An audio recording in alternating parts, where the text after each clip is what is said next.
Hi there, welcome to day 22 of the daily Lent reading plan. Today we're looking at Mark chapter 11, verses 15 to 19. It's where Jesus cleanses the temple. So we see Jesus going into the temple and he starts overturning all of the tables there and talks about how you've made it into a den of robbers. And so it's a couple of things that I think are ways to interpret it.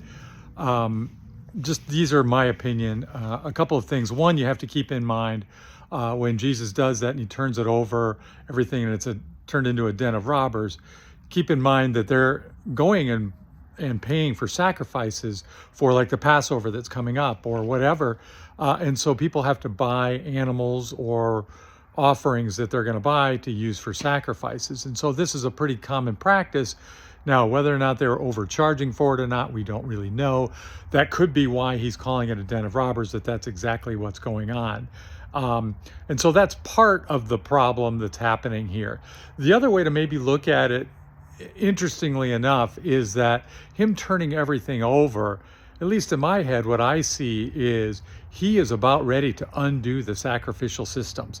He is going to be the sacrifice where you don't have to pay physical money to receive forgiveness and cleansing from sin.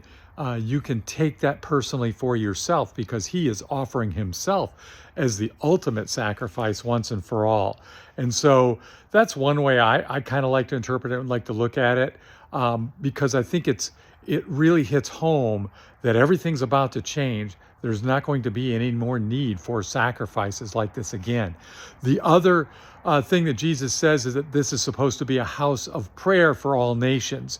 And so it is now putting it upon the idea that the most intimate thing that you can do with the Father, which is to pray, you are going to be doing that in his house. It is a place of prayer. This is not something where we need to push it on the modern day church and we're doing it all wrong. That's not really what this is about. This is about finding intimacy with God. It's a house of prayer. It's not a place where you're selling things and trying to make a profit for yourself. This is a place where you're thankful for the forgiveness of sin that happens because of a relationship with Jesus that Jesus is going to establish on the cross and the resurrection. So kind of keep those things in mind here. I look at it in a way which makes this very practical for us to see it. One, they could be overcharging for sacrifices, but ultimately he is the one that is going to be offering himself, and there will be no more need for this kind of thing anymore. Guys, have a great day. Hope to see you tomorrow.